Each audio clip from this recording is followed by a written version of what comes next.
Hello, everybody. Good evening, good afternoon, good morning, whatever time of day this finds you at. I hope it finds you well. Today, I just wanted to do another little chat on this book, BreadTube Serves Imperialism by Caleb Maupin.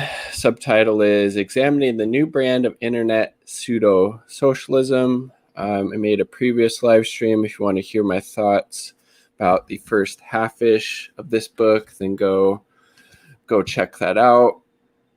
So I think I left off the last stream at about maybe 110 pages in. So we're just going to get into that, give my thoughts, critiques, etc. of this book. Actually, Caleb Maupin isn't... Hello, Haza, right?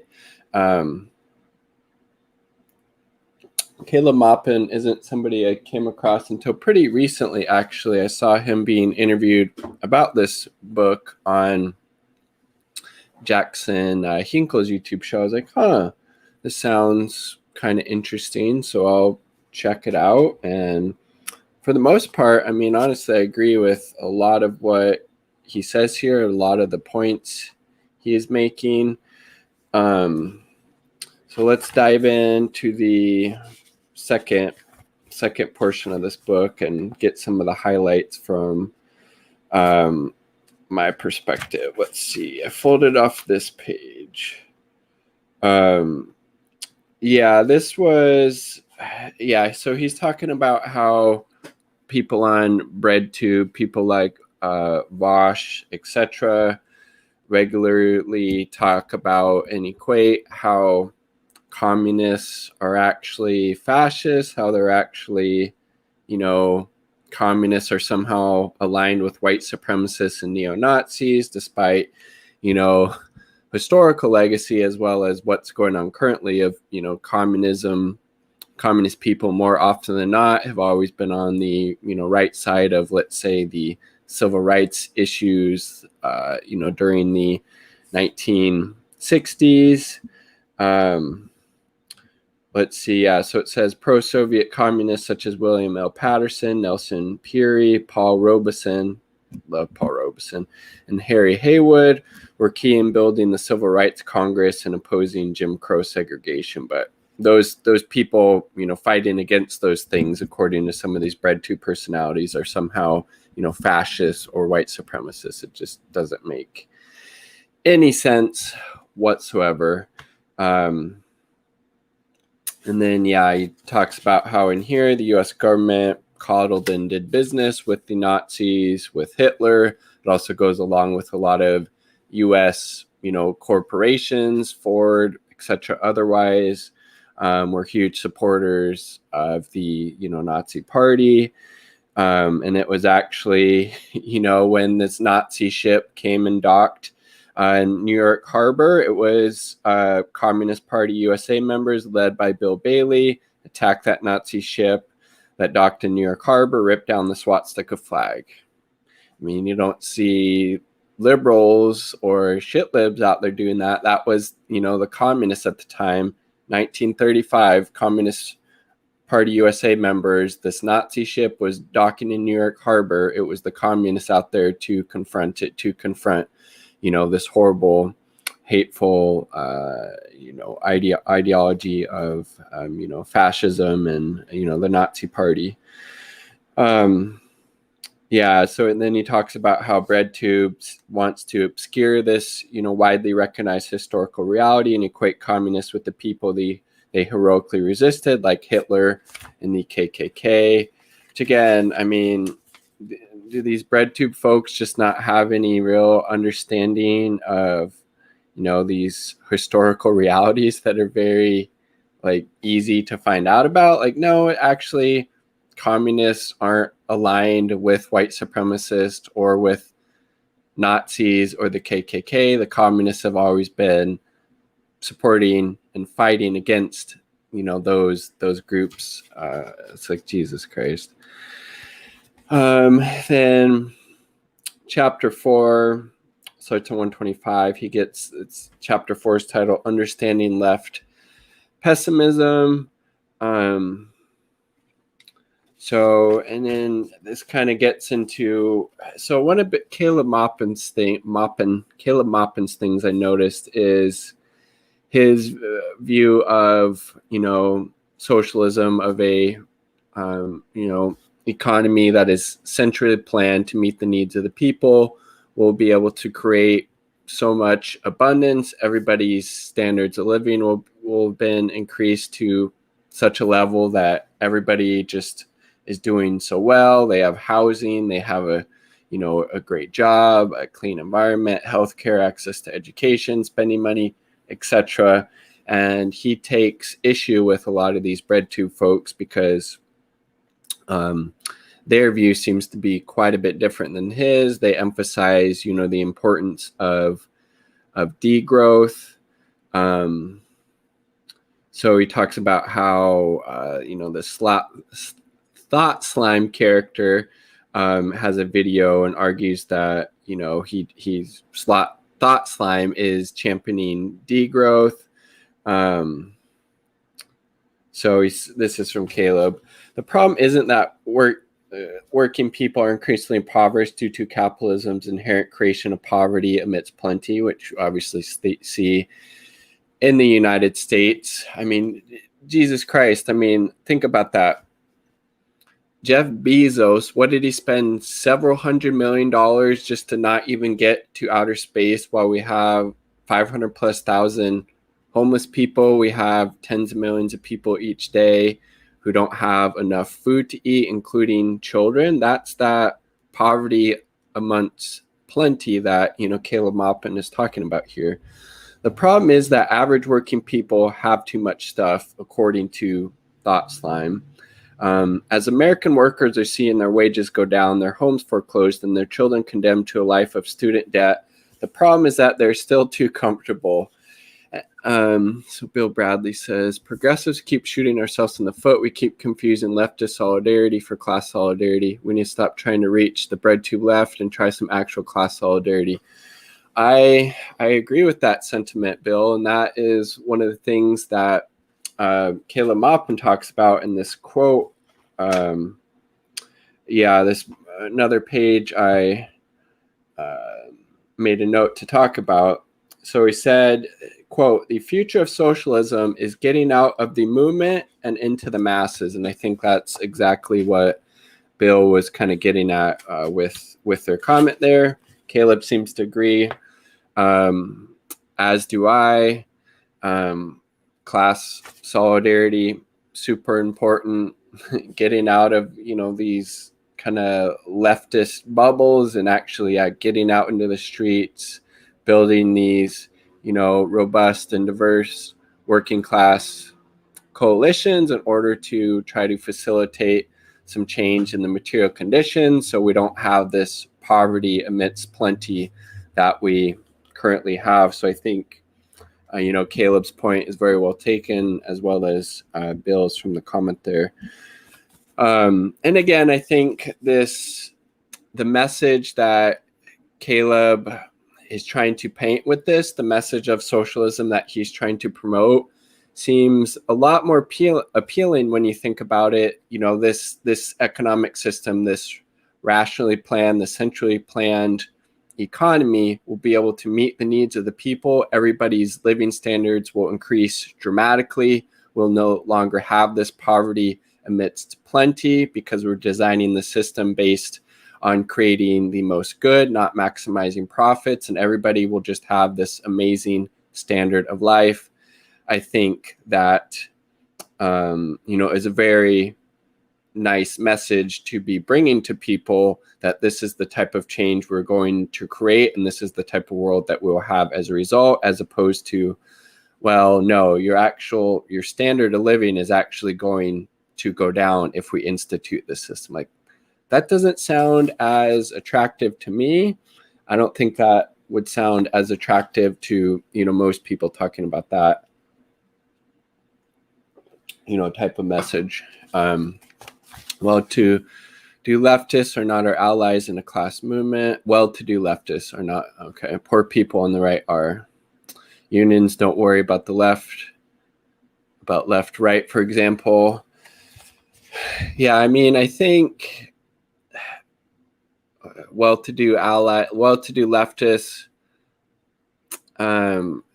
yeah, I think, it just depends on the issue and the person. Are they willing to stand on the right side of this issue, or are they, just going to be part of the, synthetic left and only, advocate for things that the power structure or the Democratic or Republican Party is willing to give them. And I think that's largely true. Unions don't worry about left, right, for example. Democrats and Republicans, I'd say Democrats slightly better on the union issue, not so much as of late, unfortunately. And I think it's like in the private sector in the US, only about 6% of the workforce is actually unionized. And, it's very clear, seems like correlation as union membership went down in the United States, so did wages, so did pensions, so did, all these different type of workplace protections.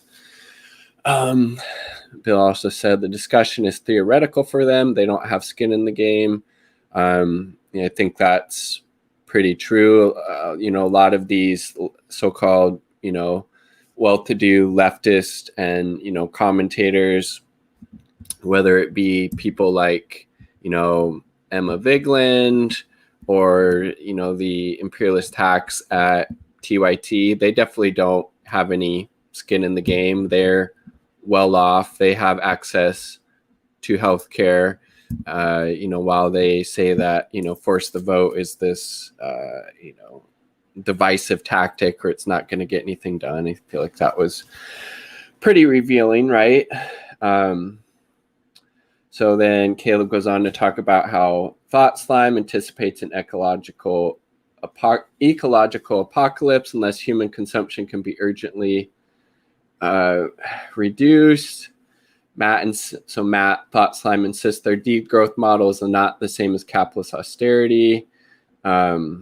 This perspective is certainly not new. In 1972, a capitalist think tank based in Italy called the Clubs of Rome published a document called The Limits to Growth. Jimmy Carter's White House published a document called the Global 2000 Report, making similar claims. This has been the worldview of many of the wealthiest and most powerful capitalists for a long time. It goes into Malthus and, this whole Malthusian thing and how a lot of people, Bausch Limbaugh, Destiny's Child, I like that. Bausch Limbaugh, that's on point. It's not, we don't have a population problem in the world. There's not too many people. That is like some ecocidal, eco-fascist shit. If you ever hear people talking about how there's too many people in the world, run away or call them out on their bullshit, because that's really fucked up thing to say and to believe in. There's not too many people in the world. It's that the resources are not distributed in such a way to make sure everybody's needs are met as far as food, housing, water, etc. go. It has nothing to do with there being too many people in the world. I mean, for fuck's sake, in the United States, what is it, like 40% of the food goes to waste because it's actually more profitable for these corporations to throw it away than to give it out to hungry people. Saw a thing, I think it was last winter actually, in Portland, so just a couple 100 miles south from where I live. This Fred Meyer, because their power is out, was throwing all this food, all this frozen food into the dumpster, and people were going there to get it because they could use it. It wasn't expired, anything like that. And Fred Meyer, instead of letting these hungry people get this food, literally dumpster diving on their property, Fred Meyer calls the cops instead. In a rationally planned economy, in a socialist system, you wouldn't have that happening. You wouldn't have this poverty amidst plenty. Everybody would have enough food, water, housing, healthcare, mental health care, etc. Because again, the problem with one of the problems with a capitalist system is that it is only designed to make profit. The needs of the people, the needs of the natural world, not going to be taken into account under that type of system. Hence why, and Caleb, in the first part of this book, and the first video I made on this, talks about that. You have to get rid of the profit motive being, central in this economic order. You got to get rid of that. You got to scrap that entirely. And that's why, people like Vosh and probably Destiny, these other BreadTube folks, are just going to, socialism will just basically be capitalism, but everybody, will be getting a share in the profits. It'll be a profit sharing business now. It's like, no, because then you could still have these weapons manufacturers that are, let's say now, a worker ran co-op, but okay, so it's still being based on profit. So you're still going to need to go to war, lobby Congress for war, even though it's a worker ran co-op, it's still being ran for profit. You need to get rid of the profit motive. The U.S. has been destroying food to inflate the market value, what has been sold going on for a long time, decrease supply to increase the price. Yeah, capitalism. It is the virus. It is the virus, comrades. So population control, that's all fucking bullshit. We don't have too many people. We just have, a very small amount of people with all the wealth and resources, while the rest of us, especially the most vulnerable and marginalized, go without housing, healthcare, medicine, food, etc. in the U.S. and, abroad as well. Let's see.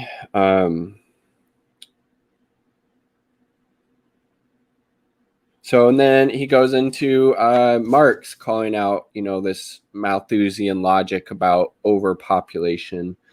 So this is Marx, quote, Malthus's book on population was a lampoon directed against the French Revolution and the contemporary ideas of reform in England, Godwin, etc. It was an apologia for the poverty of the working classes. The theory was plagiarized from Townsend and others. His essay on rent was a piece of polemic writing in support of the landlords against industrial capital. His theory was taken from Anderson. His Principles of Political Economy was a polemic work written in the interest of the capitalists against the workers and the interest of the aristocracy, church, tax eaters, toadies, etc. against the capitalists.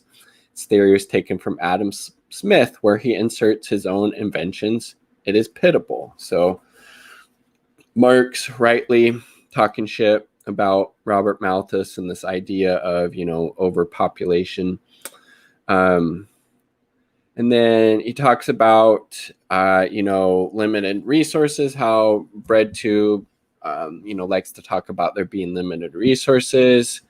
Caleb says, this logic fails to take into account that the way human beings interact with resources has constantly been in a state of change. Across Africa, minerals are being extracted and sold at a very high value, when just several decades ago they were worthless. Computer chip technology has rendered them very valuable. The long predicted peak oil scenario in which petroleum would run out, causing a global catastrophe, never panned out, because new methods of extracting oil, from deep sea drilling to hydraulic fracking, have been invented.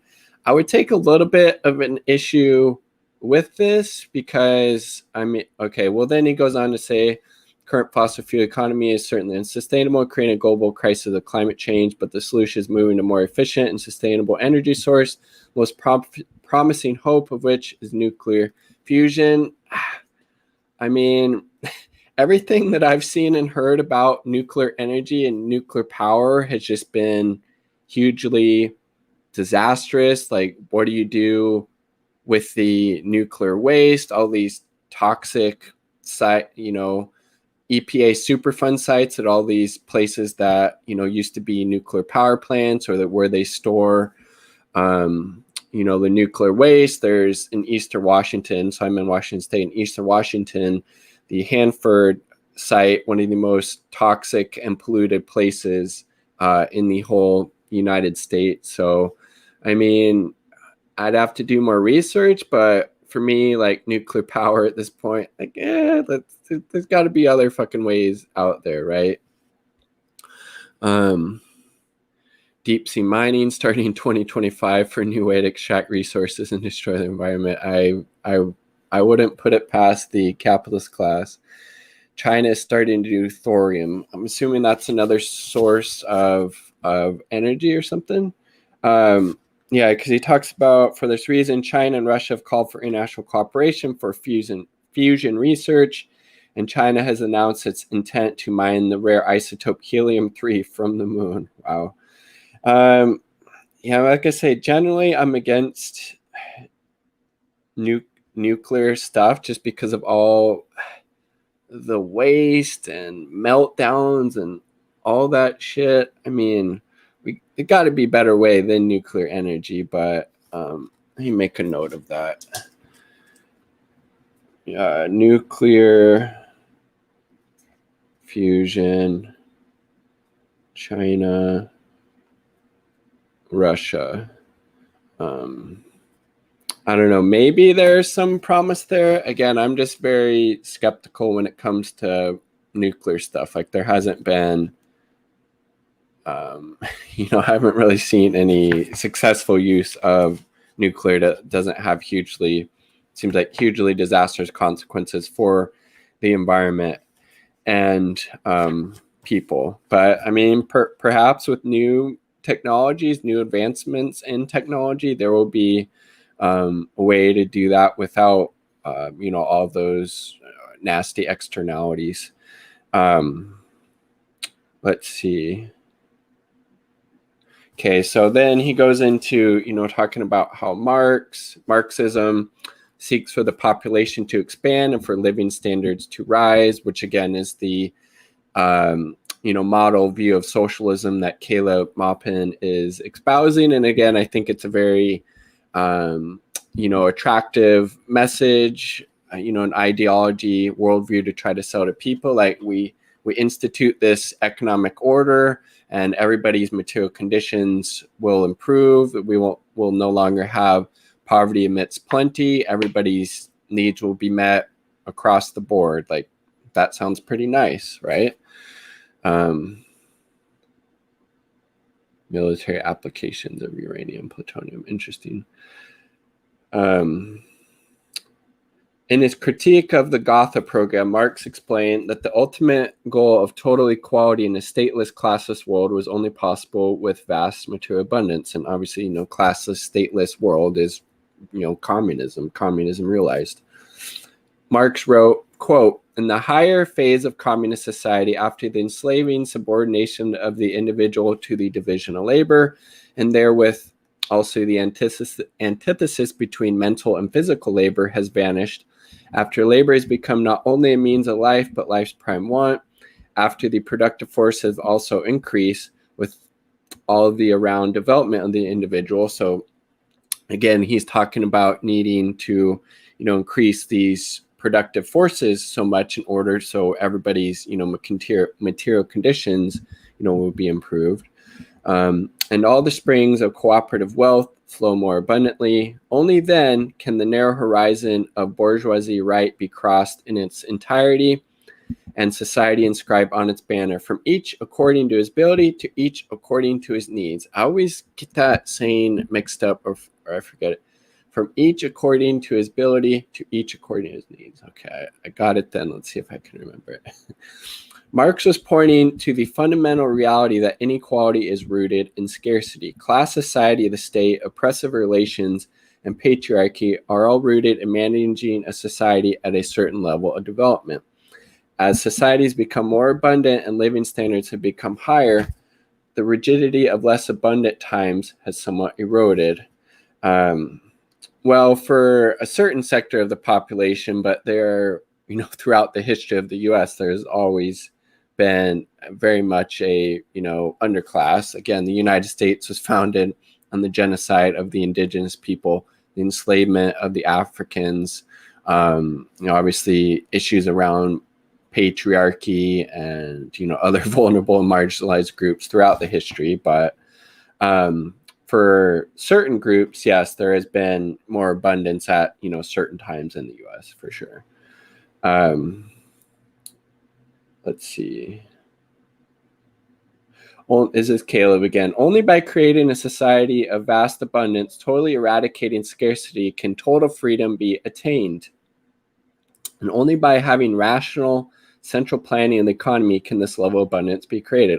I mean, I think that's obviously true. You're not going to have any type of abundance under a capitalist system. That abundance is going to be in the hands of a very select few people, while everybody else, it's the poverty amidst plenty that we currently see, and see it throughout the history of any capitalist economic order. As capitalism holds back technological progress with the irrational creation of poverty amidst plenty and the crisis of overproduction, it prevents humanity from marching toward the ultimate vision of high-tech classless society of freedom and abundance. I mean, just think about all of the various forms of technology we have in the world right now, but largely, for the most part, that technology hasn't given us more freedom, hasn't enriched us, financially.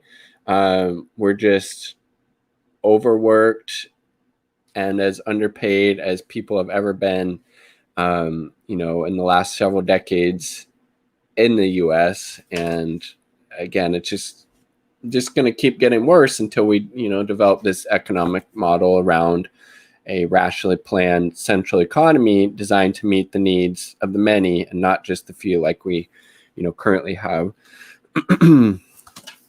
And then, Caleb, his thing is, or one of his things, I should say, is that he likes to, talk about a very positive worldview and outlook, and, how socialism has always been a fundamentally optimistic political movement, views human history as marching forward from hunter-gatherer civilization to slavery and feudalism to capitalism with socialism. Again, socialism, the lowest stage of communism, where, you'd have a dictatorship of the proletariat. So, a system that would make sure the needs of the many would be met, as opposed to a capitalist system right now where we have a dictatorship of the capitalist class. And the ultimate higher stage of communism on the horizon. The understanding of the state, hierarchies, and the progressive trajectory of humanity toward great abundance is what makes Marxist historical materialism so valuable. Let's see.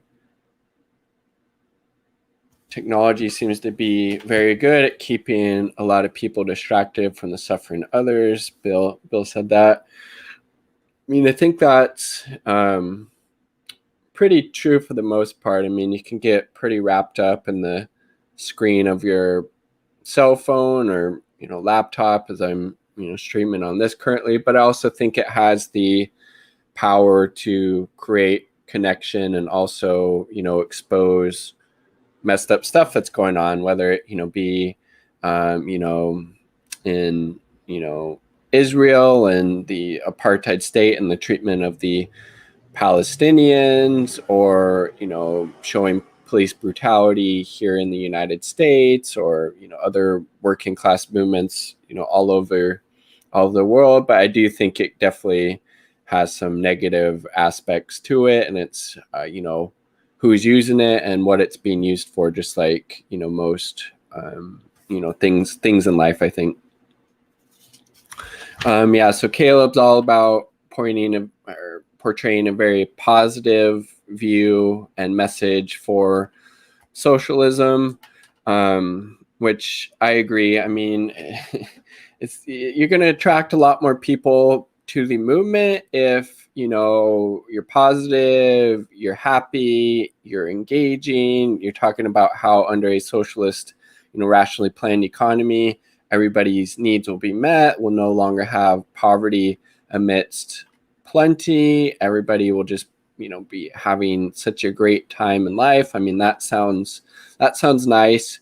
But, on the flip side, you have, somebody like, Chris Hedges, who I, respect quite a bit for all the, work he's done and the prices he's paid for, let's say, being fired for the New York Times for speaking out against the Iraq War in 2003. He has more of a, I wouldn't say maybe pessimistic or, I don't know, realist, but he takes a different view than Caleb Maupin, and he's very just real and direct with all of the horrible things going on in the world. I think maybe there's certain times when you need Hedges, realism and reality, that he's like, no, this is what's going on. It's really fucked up. If we don't change stuff, then like my kids aren't going to have a inhabitable planet to live on.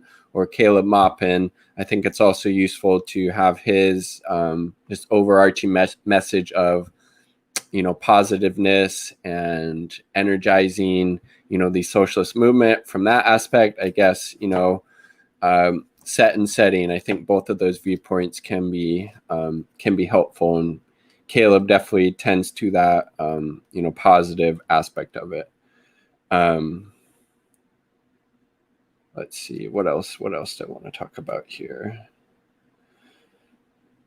And he talks about how sexual freedom and left pessimism, sexual frustration seems to be a big component of left pessimism, and its most infamous recruit demonstrates. He goes on to talk about Margaret Sanger, was primary financial backer of the industrial workers of the world, was a leading figure in the Socialist Party of New York.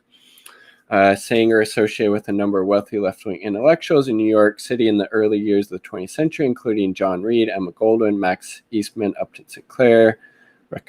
A couple of those names familiar. Not sure who John Reed or Max Eastman were. Sanger was a Marxist, but central in all her things was her belief in sexual freedom. Marxism promised to liberate women from patriarchy and thus create a world of free love in which sexual desires would no longer be restrained, and this seemed to be the primary appeal of left-wing politics for Margaret Sanger. The slogan frequently used in her publications was "No God, no masters," a phrase that remains popular with anarchists. That is a thing that anarchists are known for being a fan of. I do know that. I think even, I've heard Chomsky talk about that before, actually, the "No God, no masters" thing.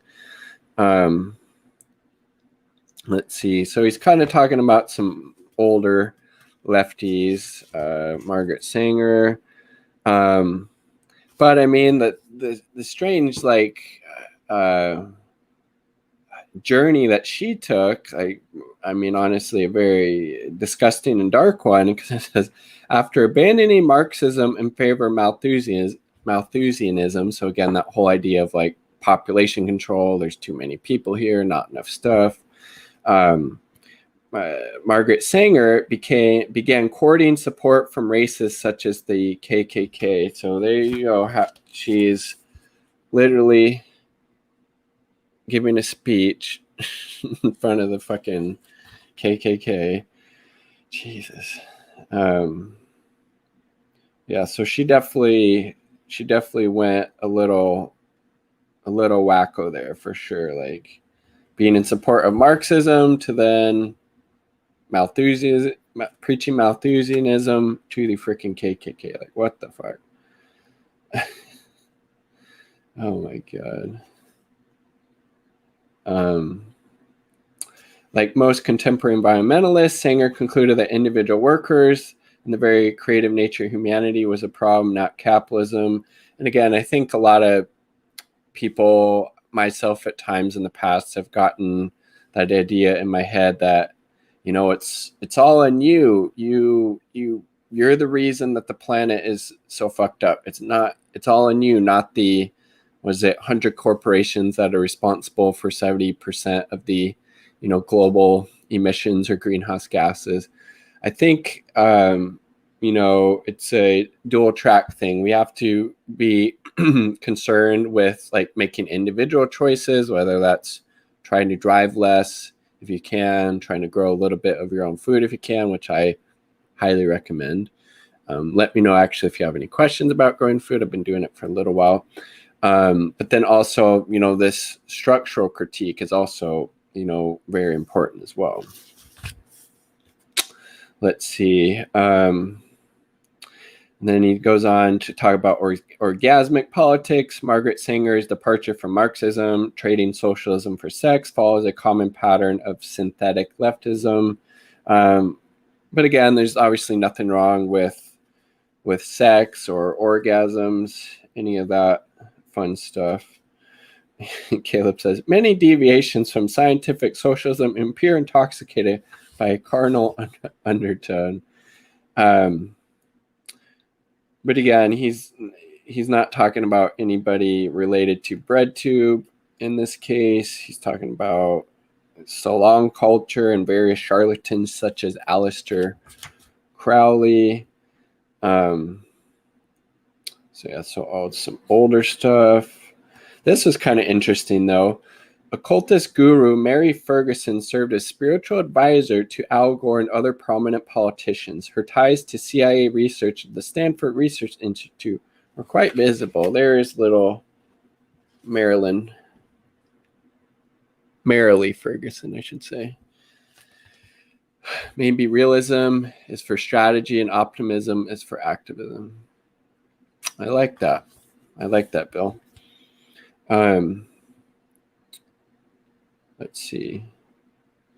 Then this is I'll just read the last paragraph of this chapter, then it goes on to the conclusion of this book. The working class, however, in its desire to build and construct, solving problems by driving forward human progress, is a completely different worldview. Unlike the optimistic Marxists who led China and the Bolivarian countries, BreadTube does not serve the march of humanity towards freedom from the irrationality of greed. It is this pessimism and destructive mindset BreadTube serves imperialism. Name of the book. Let's see. If you're watching, please like and share. It helps with the algorithm. Let's see. I'm going to click on this just to see. What is going on? Close player. Okay. So he goes on to have a conclusion chapter titled The Conditions Themselves Call Out.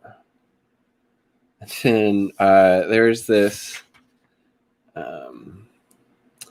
Marx was talking about the Bonapartists in France back in the day and using all these outdated, unfamiliar terms, as Caleb talks about. But he said these terms are, essential to understanding BreadTube. So the Merriam-Webster dictionary defines Rouse, R-O-U-E-S, as men devoted to a life of sensual pleasure. Again, I don't think there's necessarily wrong with that as long as it's, in moderation. Life shouldn't necessarily just be about feeling good all the time. But then again, I think there's that book called, who wrote it? Pleasure Activism. You should also, have a life where you're able to do things that, make you feel good at least some of the time. Literati are well-educated people who are interested in literature. Again, nothing inherently wrong with that if you have, a balanced life. Mountebanks refers to persons who deceive others in order to trick them out of their money. Lazzaroni is an Italian term referring to the desperately poor organized into gangs, often described as street people under a chief. When Marx describes the whole indefinite disintegrated mass thrown hither and thither, which the French call la bohème, it can easily be understood what he's describing is counterculture, bohemians elements. Pretty interesting. And he goes in to talk about this lumpen proletariat. This lumpen proletariat, according to Marx, is separate from those who lay the basis of the communist revolution. The proletariat, the class with nothing to lose but their chains and the world to win, who sit at the center of the Marxist narrative of world history, are not organ grinders, pickpockets, and literati, Rather, they are the broad masses, the working class. The real proletariat are the millions and millions, yes, of people who spend their days working in order to pay their bills, feed their kids, and hopefully retire in old age. The proletariat are not grifters leeching the wealth from society around, but rather the class that produces the wealth with their labor power. When looking over BreadTube's various personalities, we can clearly see modern incarnations of the elements Marx describes in the coup d'etat assembled by the original Bonapartist. It appears that in order to beat back Donald Trump and the rebellion of the new right, Biden assembled his own society on December 10th. Among its ranks, we find Rus, so the Rus men devoted to life of sensual pleasure. Caleb thinks that's Vosh, literati, ContraPoints, mountebanks, slot slime. So mountebanks, again, was persons who deceive others in order to trick them out of money. That's who Caleb describes thought slime as being. Lazzaroni, vagabonds, and discharged soldiers, Antifa. But again, I don't think Antifa is necessarily, a bad thing. They're literally anti-fascist. They're in the streets fighting against fascists. I think that's inherently a good thing. And who do they see as their enemy? He's talking about BreadTube. The laboring nation. While they do not call out Falun Gong, the Israel Lobby, the Miami Cubans, or other foreign policy interest groups who marched on January 6th, they single out low-income white workers with their Confederate flags as the target. It is certainly right to condemn the use of the Confederate flag, a symbol of pro-slavery uprising backed by the British Empire and Wall Street insurance cartels, but this is not the real grievance with Middle America. So then he goes on to say the crime in Middle America is that they do not accept the degrowth presently being forced on them. They do not accept their kids dying from opioids and being locked in for-profit prisons, facing a lifetime of low wages. They do not accept factories closing down and good-paying jobs disappearing as we transition to a global low-wage economy. And again, yeah, it's like, for the most part, working class people on the right, you feel like you should hopefully be able to reach them with this type of message and actually explain to them it's not, the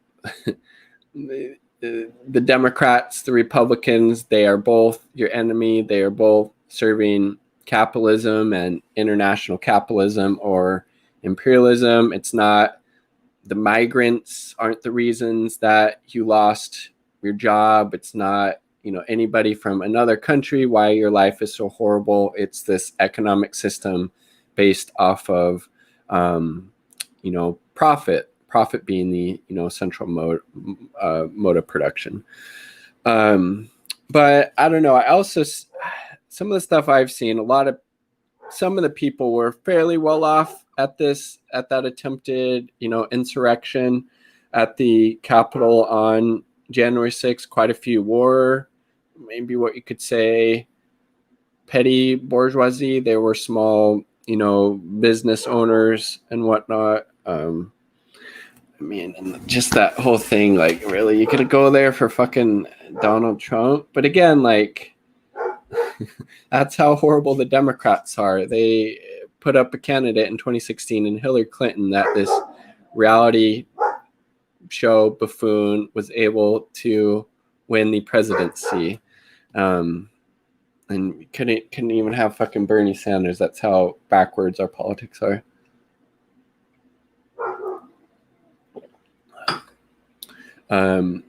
Bill says, the messaging poor white people on the right are getting from the left is that you're so white, you're privileged, the implication you're at fault for your own poverty. Yeah, I think, I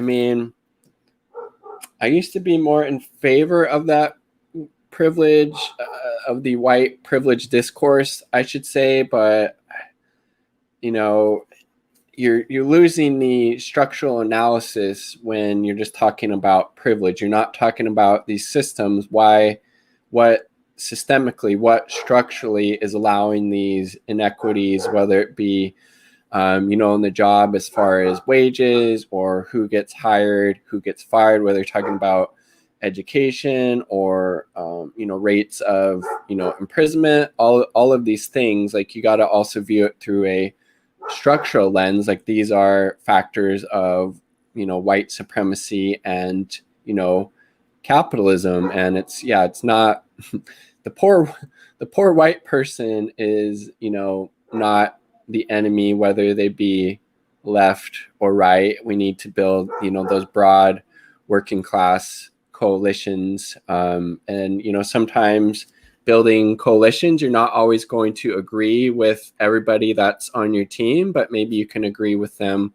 on this one issue or tactic and try to push, that policy or platform forward, while maybe you don't agree with them on 100% of the issues. Again, I don't agree with Caleb on 100% of the issues. Like, I'm quite a bit more skeptical on nuclear energy than he is, but like, he also makes a lot of good points. There is white privilege, but all they hear is that. They don't hear your poverty is not your fault. I lived in the Ozark Mountains. I lived with these people. Yeah, our messaging is not reaching them. Yeah, it's like, I think that the discourse around white privilege definitely, needs to change. And that white privilege book has made, the author Robin DiAngelo quite a bit of money. I think she's probably sitting pretty right now after telling white people how bad they are without any type of structural critique attached to it whatsoever. I think that is, pretty problematic. It's like, yes, for sure, there is white privilege in the United States. Just by being a white person, especially a white man, I have a lot of advantages that person of color would not have. But also, just because you're a white person doesn't mean you haven't had a hard or difficult life. It just means that the color of your skin wasn't one of the reasons that you had, those difficulties. Yeah, I think, working on, to your point, Bill, I think working on the messaging is super important. What type of populist leftist messaging is, attractive to a broad working class base across the US and internationally. And again, super important to build coalitions, find maybe different groups that you don't agree with on everything, but maybe you agree that, healthcare should be treated as a human right, or that student debt should be, canceled, or an eco-socialist Green New Deal, whatever it may be. Sometimes, there's going to be strange bedfellows in those movements, but willing to, work, not compromise on your principles or ethics, but maybe adopt your tactics a little bit to the situation in order to, create the most, positive change. And then, so this is another quote from Caleb. It is therefore our duty, if we wish to remain socialist, to go down lower. No, this was Lenin, sorry. And Lenin's essay, Imperialism and the Split in Socialism. I'll just read the whole paragraph. I think it's worth reading in its entirety. Quote, neither we nor anyone else can calculate precisely what portion of the proletariat is following and will follow the social chauvinists and opportunists. So I think, social chauvinists would be people like Bosch, people at TYT, where their worldview basically ends at the US border. So totally in favor of imperialism, war, intervention, the United States doing that. Those are social chauvinists. Those are Western chauvinists. Those people are not on the left. Those people are the synthetic left, or, TYT, the home of progressives, if you will. This will be revealed only by the struggle. It will definitely decided only by the socialist revolution, and it is therefore our duty, if we wish to remain socialist, to go down lower and deeper to the real masses. This is the whole meaning and the whole purport of the struggle against opportunism. I think that's super important. And Bill alluded to this earlier, as did Caleb in that passage I referenced. Like, got to get out of these, what can be sometimes very closed off, movements, ways of thinking. Get out there with the working class, get in the streets, talk to people, share ideas, find some common ground, and try to work to create a better world. And I agree with Lenin. If we are to remain socialist, go down lower and deeper to the real masses. This is the whole meaning and the whole purport of the struggle against opportunism. By exposing the fact that opportunists and social chauvinists are in reality betraying and selling the interests of the masses, like TYT, like Bausch, they are defending the temporary privileges of a minority of the workers, that they are the vehicles of bourgeoisie ideas and influences, that they are really allies and agents of the bourgeoisie. We teach the masses to appreciate their true political interests, to fight for socialism and for the revolution through all the long and painful vicissitudes, say that 5 times fast, vicissitudes of imperialist wars and imperialist armistices. Yeah. I find I find Lenin to be easier to read than Marx. Is that just me? Maybe I need to read more Marx and it'll become a little easier. I haven't read his stuff in a while, but I've read a few Lenin books. Highly recommend. What was it? State and Revolution, right? What is to be done? Capitalism, the highest stage of Imperialism, the high stage of capitalism. Also another good one, which I started but somehow misplaced. Work with people on shared goals, even if you don't work together on all goals, just like you. Yep, that's a good strategy, Bill. I agree. I'm sick of tribalism, dehumanizing others for having different takes. I mean, it's fun for a while, but isn't working for us. Yeah, I agree. I like what Michael Brooks used to say, may he, rest in peace. I think he had, some pretty good analysis and insight on a few things. And he not always, but he mentioned how, be kind to people, but be brutal to systems. But I don't know. I think, frankly, some of these Western and social chauvinists do need to be called out, for what they are, whether it's for supporting imperialism, like the people at TYT do, or how Anna Kasparian all of a sudden hates homeless people and thinks they're all criminals and drug kingpins once TYT got that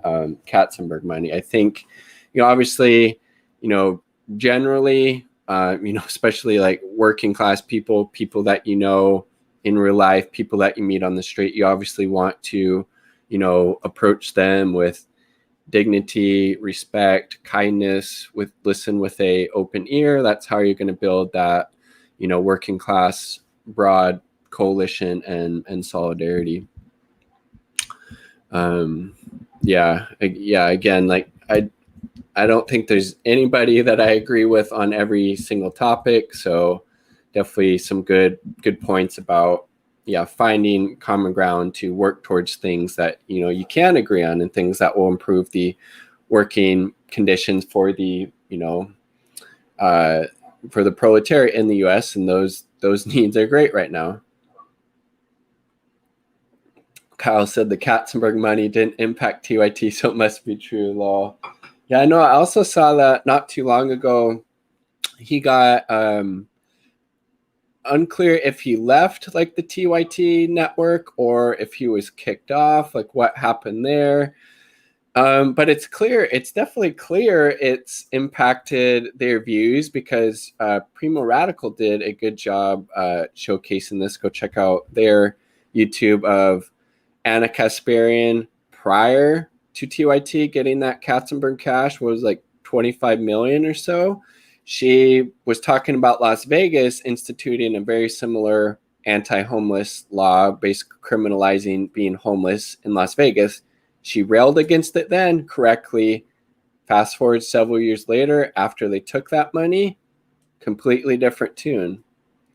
Yeah, Kyle got kicked off his own show for Bernie's interview. I did see that, and again, I like how like thin of a skin does Bernie Sanders have to literally kick him off his own show? And again, I don't think any of Kyle's criticisms of Bernie Sanders have been like that egregious, or am I wrong? Has he been calling him like a, I don't know, old, dirty, smelly piece of shit or something? I mean, I think his criticism is usually pretty mild when it comes to Bernie, right? For the most part, he's usually willing to give him the benefit of the doubt. I mean, if cuck. I mean, if it was my show and Bernie didn't want me on it, I'd say, well, fuck you then. You're not coming on, or like, why don't you want to talk to me? Like, I was the one who facilitated getting you on Joe Rogan. I've always, been promoting your ideas. I was, very much supportive of your 2016, 2020 campaigns. It was the cuck statement. He slipped in. He called Sanders a cuck. Was that in reference probably to him being a cuck for Biden, basically? Because I mean, during that interview, at least the clip that I saw between Bernie and Cristobal, like he was definitely like being a cuck. So like Kyle was right. I mean, I can understand like not wanting Sanger. Like I find that guy frankly just really obnoxious and annoying, and he constantly talks shit about China and blames China for all the problems that the US is having. So not a huge fan of Sanger, but I mean, that's interesting. Yeah, Bernie just wanting to talk to her. I mean, I would have like probably that was really hurtful to Kyle for everything that he's done for Bernie in the movement. I think that was it. Yeah. Sager is anti-China, but worse, anti-weed. Yeah, I definitely knew the anti-China part, and he's all talking about it's leaked from the Wuhan lab. China's the bad guy. Look at what they're controlling Wall Street, and they're controlling Joe Biden. The Communist Party is controlling everybody in the U.S. It's not the problems of capitalism or imperialism. It's China. China bad. China bad. That's a lot of what I get from Sager and Jetty. And anti-weed, but I mean, so Joe Biden, if Biden was on the show, maybe Biden could be interviewed by, Sager, because Biden is also anti-China and anti-weed. He thinks there needs to be more testing before we can legalize fucking weed. I mean, Jesus Christ. I got banned from the Hills Rising chat for talking about Dietrich. That was ages ago. Yeah, again, like you notice, Sager, he doesn't mention Fort Detrick. It's all the Wuhan, the Wuhan Institute of Virology, I think, something like that. But no, it's Fort Detrick. Don't talk about that. Don't talk about it's China bad, because it fits with that neocon worldview that, and he's also he wants the US to remain a global superpower, the world police, because then if the US doesn't, then China might come in and start building bridges and improving infrastructure in these countries, as they're currently doing all over the world with the Belt and Road Initiative. Cold Wars fuel imperialism, have to compete for influence around the globe with their Cold War rival. Yeah, but again, I mean, what is China exporting? Like infrastructure and really good deals with these countries that they're going into. I even read a thing, it was on this Red Sales website, Roderick Day, check out his work there, is on I think the title of the article was China has billionaires, and one of the citations in that article was Yanis Varoufakis. I could be butchering first and last names there, but the former Greek finance minister talked about how he came to office. He saw this deal had been made between the Greek government and this Chinese firm, but then he saw like, well, we actually no, this isn't super good for us, for our workers. So he went back to this Chinese firm and said, hey, can we change this around a little bit to make sure, we're getting a better shake at this deal? They did that. I mean, you wouldn't see, a Western, a US, a Canadian, a German company probably doing that. That was, in China. Cold Wars drive military, which drives up Pentagon's budget. Yep. Yeah. I mean, it's you gotta find the next boogeyman out there when you're spending what that we know of at least like $770 billion on death and destruction abroad.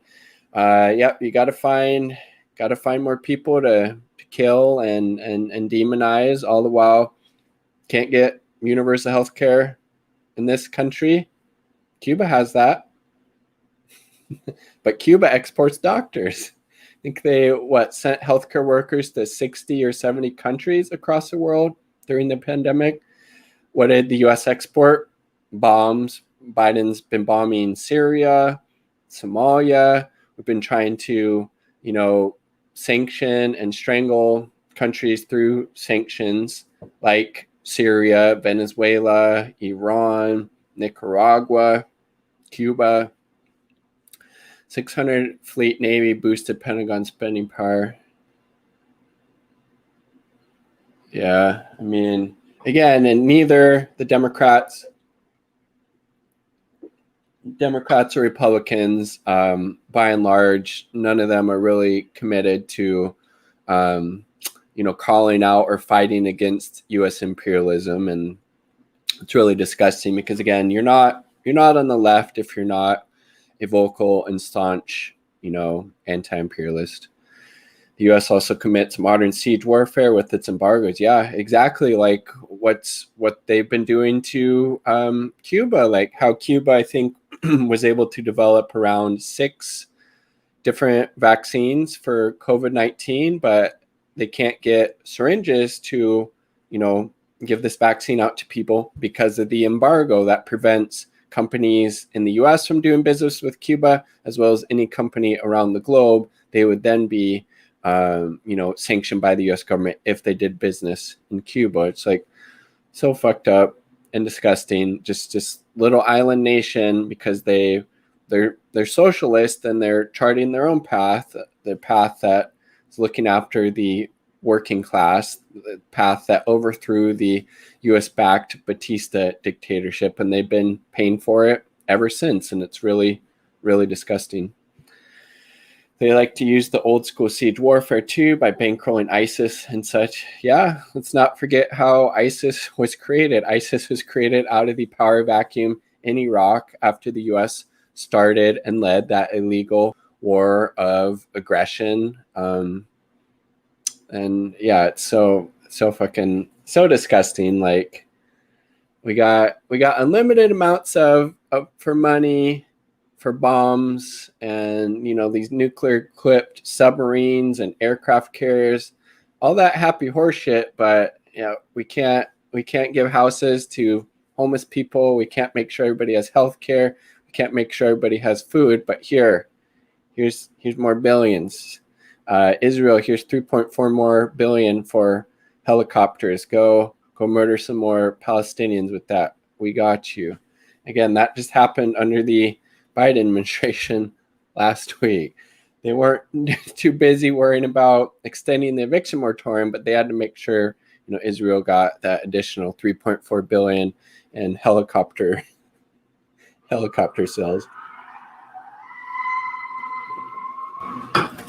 Oh man, I gotta eat a little snack here. These are some apple chips we made last year. It's dehydrated, and then dehydrated, of course. A little bit of cinnamon action. Nicole Wallace used to push Iraq for Bush, and now she's a leftist on MSNBC. Dems are moving right. Yeah, I mean, the Democratic, Chomsky has made this point several times about how the Democratic Party Basically, any other country would be considered a right-wing party because it is. I mean, for fuck's sake, pandemic, 600 plus thousand dead. What did we get? What did the Democratic politicians do to try to get Medicare for all? Crickets. Nothing. I mean, for fuck's sake. They weren't even willing to hold Nancy Pelosi's feet to the fire a little bit and enforce a floor vote for Medicare for all. That's how weak the Democratic Party is. Like, definitely agree with you, Bill. Right-wing party for sure. Both parties completely bought and paid for by the capitalist class, completely in support of U.S. imperialism abroad. Only difference is really Democrats usually better on social issues like, women's right to choose as far as if she wants to, get an abortion, stuff like that. A little bit better on, using more. What are they better on? It's definitely better on women's rights, better on LGBTQ issues as well. At least now, obviously, wasn't always the case. But yeah, I mean, and again, you're not, you consume your news and analysis from corporate media. Overton window was very small. You're going to be getting fed not even the center. It's going to be way over here, very right-wing, pro-war, pro-capitalism, American exceptionalism all the time. Everybody else is the bad guy. Nothing to see here,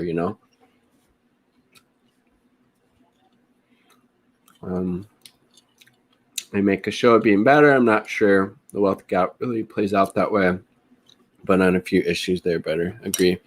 Very, very few though. I mean, for God's sakes, like, why did none of the so-called progressive members of Congress, why weren't they at those events happening? I guess it'd be this week and a couple of weeks back, those March for Medicare for All events that were taking place all across the U.S., 50 plus cities, communities like that. Imagine if AOC or Bernie was at one of those, or if they used a massive social media platform to amplify that these events were going on. I mean, it could have really added quite a bit of momentum to getting the ball rolling to try to push the politicians to what should obviously be fucking common sense. Yes, everybody needs fucking healthcare. We shouldn't be having tens of thousands of people dying in the US because they don't have healthcare or medical bankruptcy. You know who doesn't have medical bankruptcy? You know who doesn't die because they don't have access to healthcare? People in Cuba. They didn't even tweet about it, I know, but they support Medicare for all when it's convenient for them, maybe. And the synthetic left bash those organizers for the march. Yeah, it's all like because Jimmy Dore is associated with it. It must be bad, right? Like what the and these people like shitting on it. Okay, like organize your own event. Maybe don't associate with those people at the event if you don't like them. Do something. You're literally just talking shit. You're not doing anything. Jimmy Dore was there. He gave a passionate and fiery speech. Like, what the fuck are you doing? Nothing. I mean, Jesus Christ. Synthetic left or not, our allies, poor people are completely agree. Because again, like, it seems like a lot of these politicians, pundits, they have healthcare. They have a nice wage coming in. They don't have to worry about where their next meal is coming from. A lot of people in the United States, a lot of people abroad in these other capitalist countries can't say that same thing. And again, like, these apple chips are so good. If you're not an anti-imperialist, you're not on the left. The United States empire causes so much harm and destruction abroad. It's literally mind-boggling. Like, tens of thousands of people dead in Venezuela because of the result of U.S. sanctions. Countless others dead in Iran because of U.S. sanctions. North Korea, Cuba, Nicaragua. It's a long fucking list. It's disgusting. I mean, it's disgusting. But all these people on the synthetic left completely in favor of that stuff, or maybe they're not, but they're not willing to speak up about it because, well, Biden's enough. Yes, Yemen. Brooklyn left. Yeah. Ben Norton's, his analysis on point as well. That and the gray zone in general, right? Yemen as well, yes. So like it's so funny when the United States talks about other, countries supporting terrorism. It's like the United States is the biggest purveyor of terrorism and death and destruction in the world. Like, bar fucking none. Just look at Yemen. Completely correct, Bill. I mean, Jesus Christ. That's why, like, these people, the synthetic left, they're Western chauvinists. They're social chauvinists. Their concern stops at the U.S. border. They don't care about how U.S. foreign policy leads to so many people dying and having their lives completely ruined and ripped upside down as a result of U.S. imperialism, the U.S. war machine, these regime change efforts abroad. It's like hugely disastrous for so many people all over the globe, but the synthetic left couldn't fucking care less, and it fucking shows.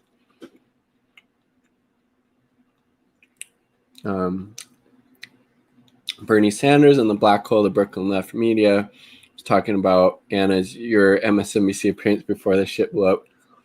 I remember that, yeah. Unless we use mercenary forces, we call contractors, siege warfare, and mercenary forces are literally attacks of ancient Rome, total empire building tactics.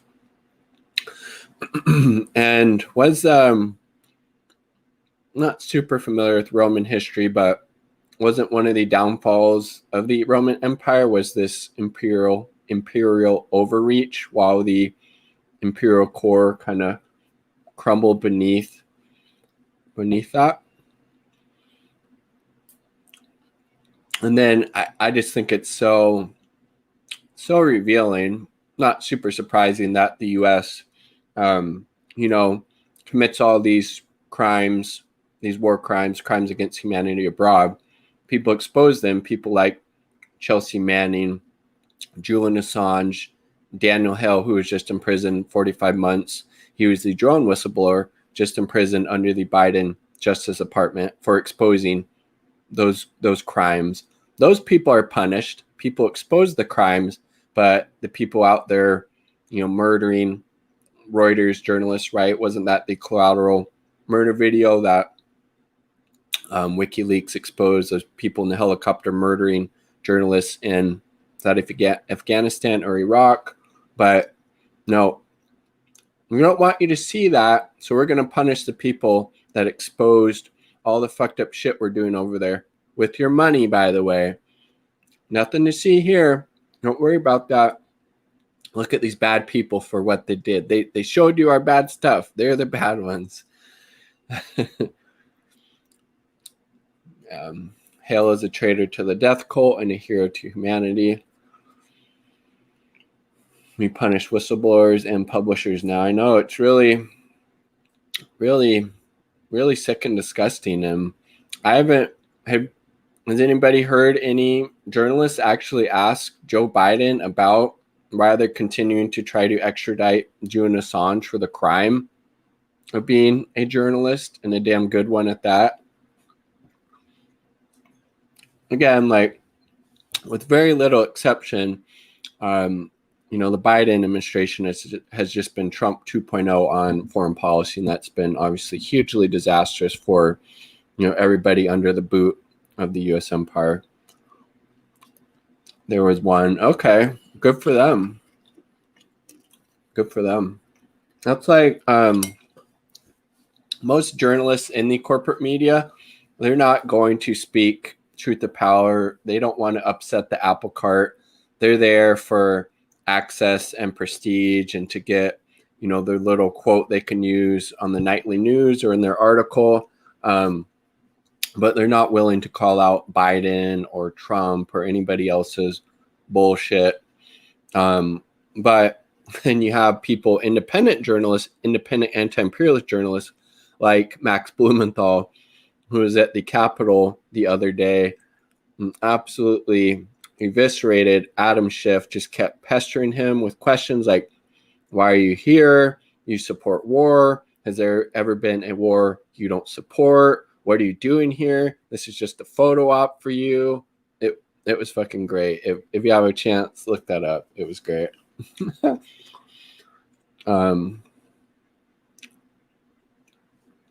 AT&T owns CNN, Comcast. Yeah. Again, yeah, it's that Overton window, that point of view you're going to get from the mainstream media. Probably honestly more like that. You could fit it through that. You're not going to get, anti-imperialist, anti-capitalist message. Max hurting politicians' feelings. Don't you wish more journalists were like Max Blumenthal, though? Like, Jesus Christ, you can't consider yourself a journalist if you're not willing to speak truth to power. So they're just reporters. They're stenographers for the State Department, They're just parroting whatever the White House or, whoever else in power tells them. All right. Is there anything else in here I wanted to share? I already shared this quote.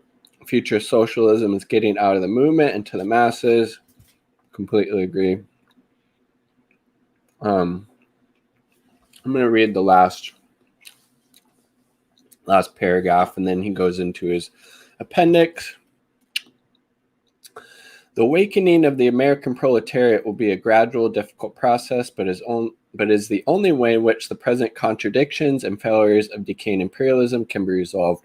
As Marx reminded us in his pamphlet on Louis Bonaparte, quote, proletarian revolutions like those of the 19th century, 1800s, constantly criticize themselves, constantly interrupt themselves in their own course, return to the apparently accomplished in order to begin anew.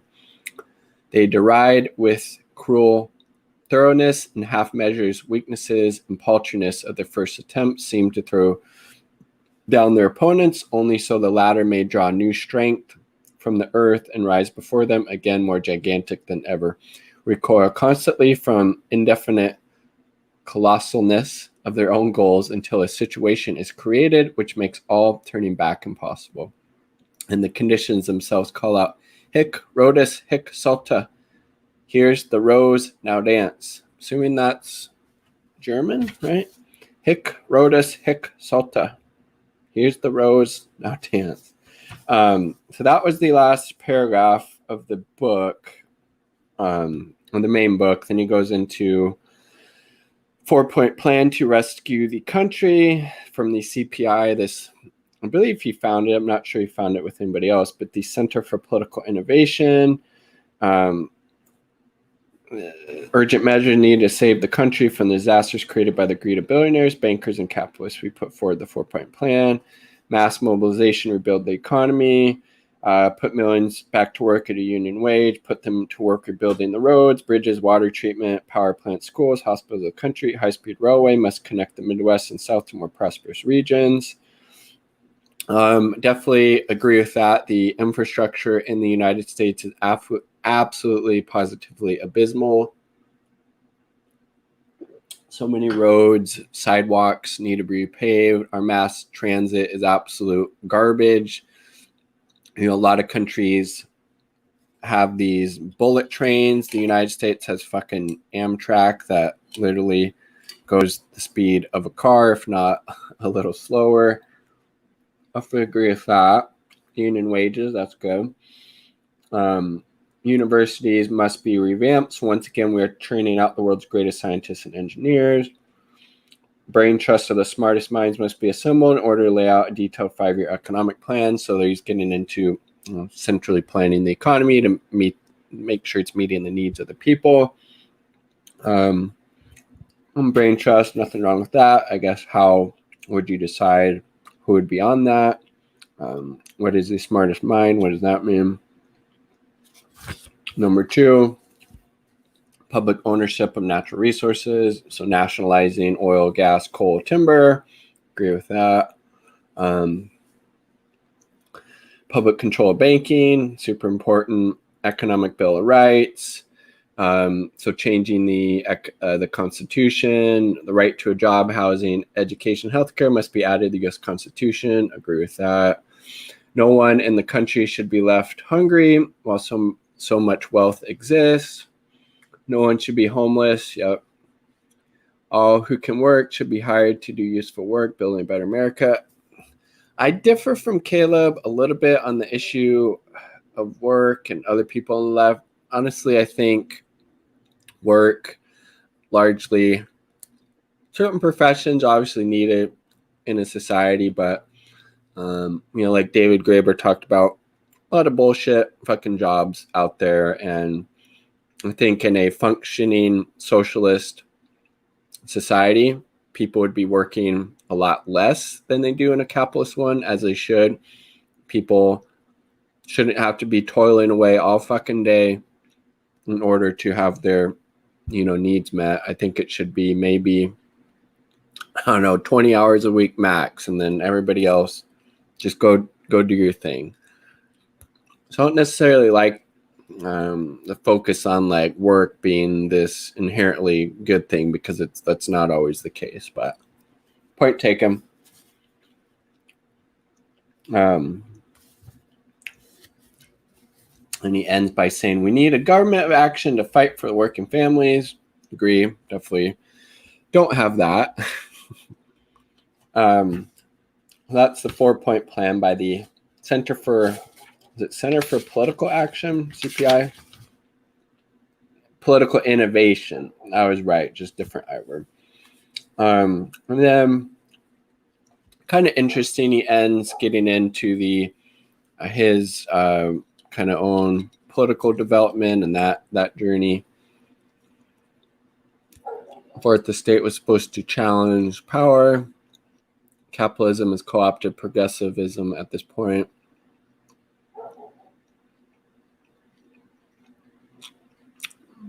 The more they virtue signal, the more valuable they are to investors. What's ESG score? I'm not familiar with that. TBH has been the model for a while. Neoliberals aren't left. Reagan was a neoliberal. Yeah, I mean, he definitely instituted a lot of deregulation, privatization, cutting back on people working for the government, their benefits, all to the benefit of the capitalist class. So he finishes going off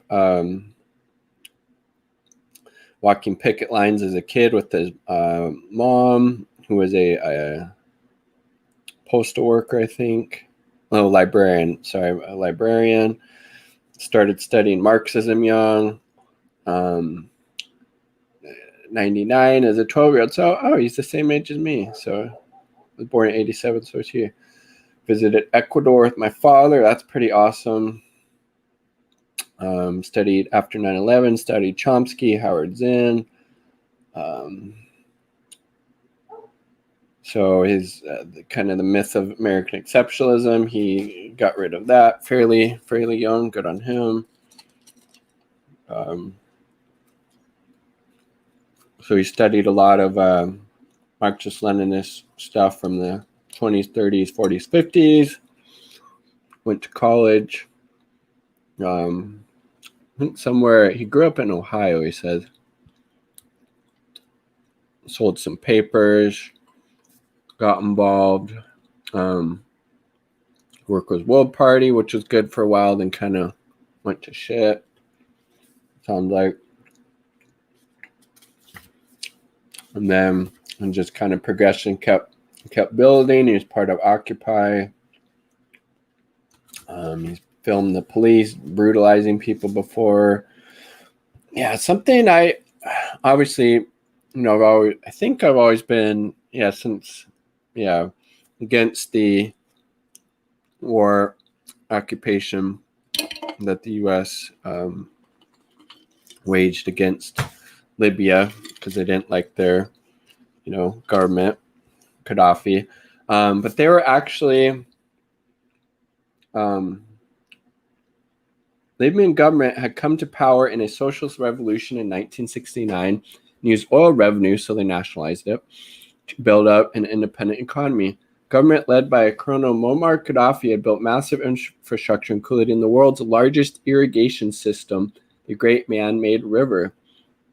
Population had access to healthcare, education, guaranteed employment, and a version of UBI in the form of an oil stipend. The revolutionary Libyan government drew its support for people's committees that operate in neighborhoods. So obviously that's why Libya was overthrown. It had nothing to do with bad things that Gaddafi did or didn't do. Is because he was charting a socialist course for the country, charting it in such a way that was actually looking after the well-being of the child. U.S. can't have that. Boom, you're dead.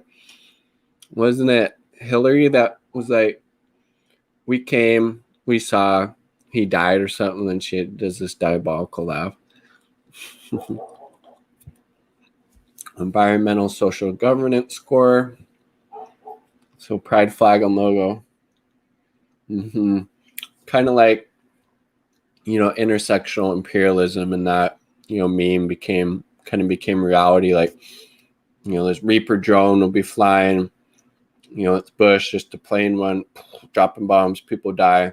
Now it's Biden, it's got the pride flag, it's got BLM flag, some other stuff on there, still dropping bombs, still killing people.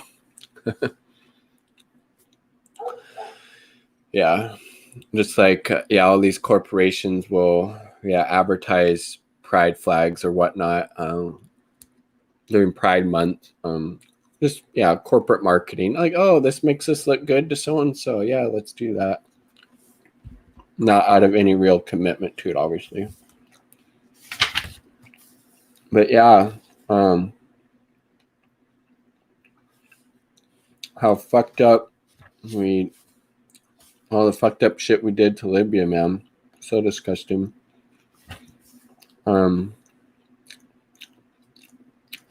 Let's see. Yeah, so it just kind of goes into more of his background and stuff, but those are my main points and takeaways from that book. Should be having him on the channel at some point to talk to him about that. Just need to reach out, schedule a time. He's actually a subscriber to my channel, which is kind of cool, along with Rania Kalik, which is neat. And get both of them on at some point. That would be pretty cool. Whew. It's a fun little chat tonight, though. Thanks for joining and hanging out.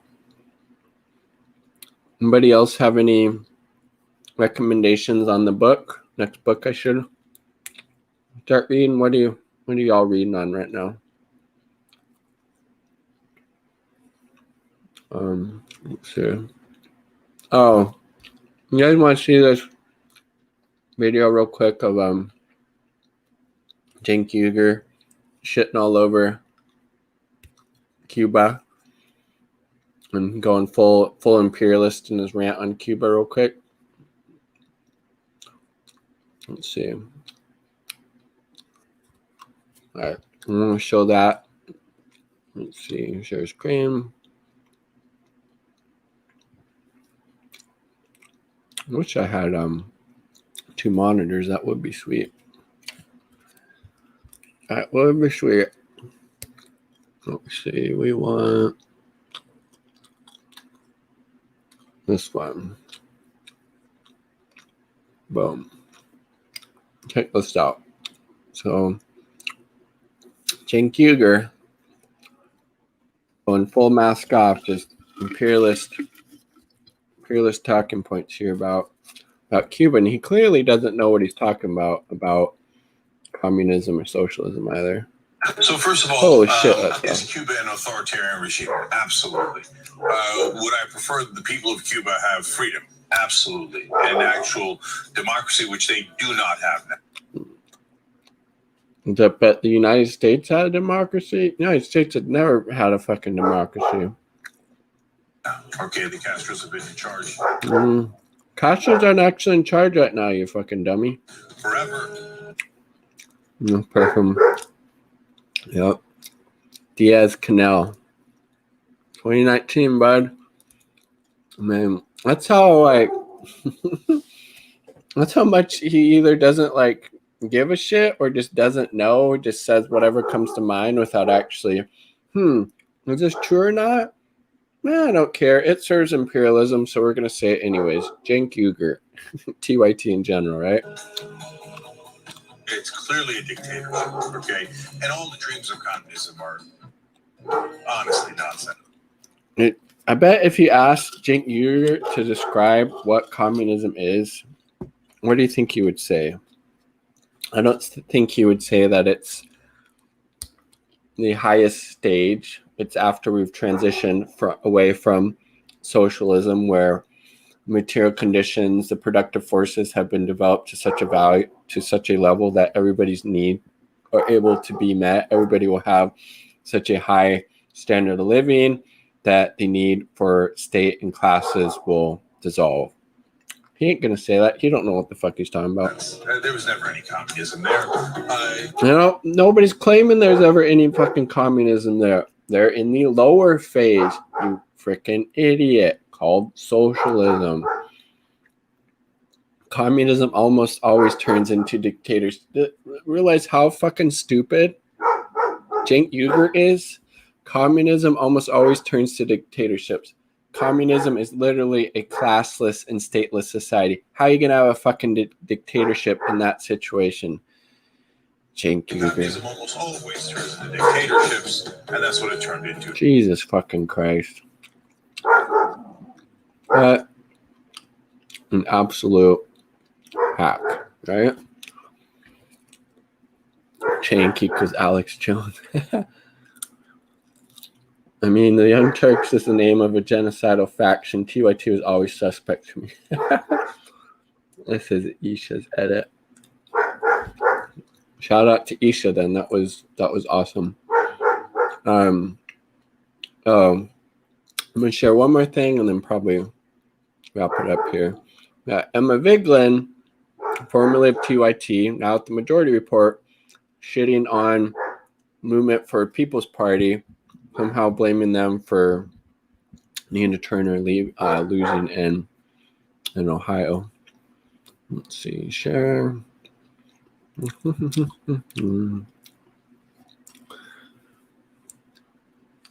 Now it's like, anybody actually watch TYT anymore besides to just dunk on them and call them out for being the horrible imperialist hacks that they are, right? And here's Emma Vigeland. People's Party must be thrilled that Nina Turner lost. What a victory to see that McCarthyite imperialist go down. One step closer to Medicare for all. I mean, maybe was she just doing this in jest? But she's always talking shit about the People's Party, so I don't necessarily think so. Again, like, you don't like the People's Party? Then, like, okay, what the fuck are you doing? You just think, yeah, let's just keep supporting the Democrats who absolutely get nothing done and don't actually stand up for the things that they claim they support, or actually don't stand up and fight for the working class or against imperialism. But let's just keep supporting them and shitting on the People's Party, who, yes, obviously they haven't really accomplished a whole lot as of yet, but maybe instead of talking shit about them, maybe provide some constructive criticism of how they could more effectively like develop. Jesus Christ. And luckily, everybody was rightfully calling out her shit in the comments. Aaron Mate, check out his work at the Gray Zone. The Democratic Majority for Israel and various dark money groups poured millions of dollars into defeating Nina Turner, but I'm glad that we're highlighting the real culprit. What is wrong with you? At People's Party is actively fighting for Medicare for all. This is why I left the Dem Party. If the Dem Party would have supported SNT, Senator Nina Turner, we might not be mourning this loss today. Instead, they did everything in their power to try to stop her. Beth, an alien. LMAO fade further into irrelevance. Can't imagine why the majority report consistently gets such low numbers of bangers like this. Keep calling the left dum-dums. Keep punching down. You're doing great. Maybe next week your videos will get 3K videos instead of 5. Jesus. Which everybody is laying into. I mean, look at this. Sam Cedars' message to dumb lefties complaining about, I mean, dude, both of you just like, shut the fuck up. Literally, what are you doing? I didn't see you out in the streets at those March for Medicare All events. I don't see you out at the Capitol trying to hold politicians accountable. I mean, right? We aren't their audience. We're doing the dog and pony for the Democratic Party. I want to be part of it. How come you're talking about this? Oh, right, the Katzenberg money. Well, I will say in Emma Vigeland's defense, she does not work for TYT anymore, as far as I know. That's who got the Katzenberg money. I don't think that went to the folks at the Majority Report, right? Shut the fuck up, liberal. Like that. Trash comment. Punching down as always. But when did the People's Party turn against Nina Turner? They didn't. Look at that. Corporate Democrats sabotaging his campaign, but leave it to Emma Vigeland to find a way to blame the People's Party. Hashtag shitlib Olympics. Love it. They were advertising for her. Shitlib Olympics, right? Goddamn shitlib Olympics. You do not want to be receiving any type of medals from the shitlib Olympics, that's for sure. Supposed progressives that sheepdog other progressive into the DNC are much larger problem than most people seem to think. I mean, I think it was it Hedges who first said that about Bernie Sanders, he's just basically a sheepdog for the Democratic Party. I mean, I think that's frankly quite true and accurate. Nader told us international takeover strategy couldn't work decades ago. Progressives have been trying the international. Maybe they just need the full 100 years for it to work. I mean, Democratic Party is basically where social movements, where progress goes to die, right? Like, we had all these progressives, or maybe progressives being a word, like, yeah, I want Medicare for all, I want everybody to have health care. Talking more vociferously about that while Trump was in office. Once Biden got in, well, it's like maybe we could get him to lower the Medicare eligibility age by 5 years so you can get it at 60 instead of 65. Maybe in several centuries it'll be low enough so everybody is covered with healthcare in the United States. Yeah.